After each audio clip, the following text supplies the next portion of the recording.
Now, anything that we get a little bit compulsive to or we can't break a pattern of can be viewed as a sort of addiction. We look at any kind of label as a spectrum. Because of this, these upcoming skills can be helpful to everyone in some way. If you do have a difficult addiction that you are struggling with, I highly encourage that you get a support group and a therapist that is well vetted in your issue. I personally am well vetted in treating disordered eating and would love to help you on a one-on-one basis if that is something that you are suffering with. Please reach out via email so we can set up an appointment. There are 7 basic skills for addiction-related behavior. These include dialectical abstinence, clear mind, community reinforcement, burning bridges, building new bridges, alternative rebellion, and adaptive denial. These 7 skills focus on backing down from addiction. They can be remembered by starting at D and reciting the alphabet backwards.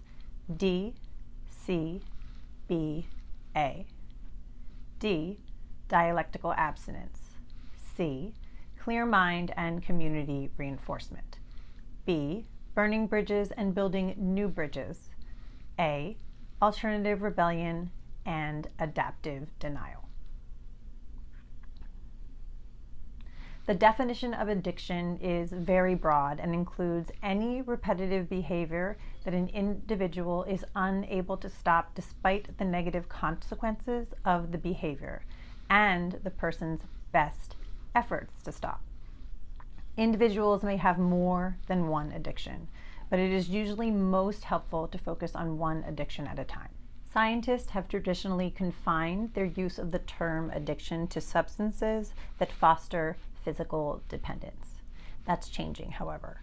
New knowledge suggests, as far as the brain is concerned, reward is reward, regardless of whether it comes from a chemical or an experience.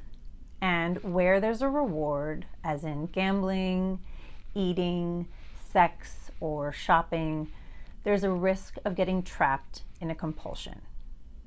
Once people get addicted, the pleasure of addictive behavior may actually decrease, but the urge to engage in the addictive behavior will not only increase, but will intensify. At this point, the addictive behavior may become reinforced not by pleasure, but by relief from the intense and unpleasant urges. Some people say that when they engage in addictive behaviors, they feel normal again. In these cases, behavior that may have started with positive reinforcement, meaning it gave pleasure, comes to be maintained by negative reinforcement, meaning it stops unbearable distress.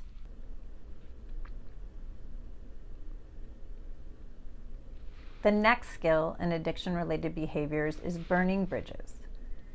Burning bridges means actively eliminating from one's life any and every connection to potential triggers for addictive behavior.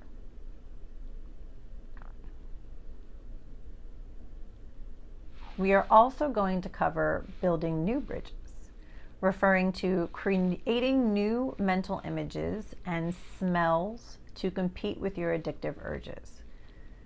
Burning bridges is ultimately a scale of radical acceptance, commitment, and action, all directed towards never engaging in the addictive behavior again.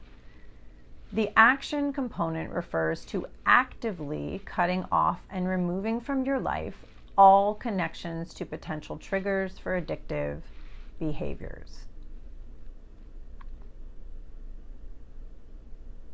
You burn the bridge to addictive behaviors so that this behavior is no longer an option. When burning bridges, you first make an absolute commitment to discarding all treats to abstinence. Walk through the door to abstinence and slam the door shut behind you. Now, make a list of all the things in your life that make your addiction possible. Now is the time for complete honesty, no holding back. Next, get rid of all these things. Consider getting rid of some things you might have thought of before. The phone numbers and emails of people who will collude with your addiction. Getting rid of social network sites that might collude. Clearing clothes and household items associated, cash that can be used to fuel addiction, or secret credit cards, paraphernalia for your addictive behavior, and memberships to clubs or places where you might have engaged in the behavior before. Finally, list and do all the things you can do that will make it hard to continue addiction. Tell the truth. Tell your friends and family that you have to quit. Building new bridges is a strategy of actively imagining as vividly as possible images and smells that compete with those associated with addictive behaviors. People who crave an addictive behavior start experiencing images and smells in their minds that are linked to the addiction. The more they focus on addictive images, the more the cravings increase, and the more difficult it gets to resist engaging in the addictive behavior. This means that the visual system and olfactory system are loaded with information when a craving occurs. If new images and smells compete for space with this information, the craving can be reduced. Actively imagining images and smells that are very different from the addictive ones competes for attention and decreases the power of the craved images. When building new bridges, first create new non-addictive images and smells to think about when you have unwanted cravings. These need to engage the visual and olfactory system of your brain to steal the space from cravings. When you crave a cigarette, imagine being at the beach. Keep the visual images and the smells of the beach in your mind to reduce the cravings for the cigarette. When you have a craving, look at moving images or surround yourself with smells that are unrelated to addiction. They will compete with information associated with your cravings. When you crave binge eating, look at moving images of something that will engage the visual part of your brain, or smell something that you find pleasant that is not food, such as perfume.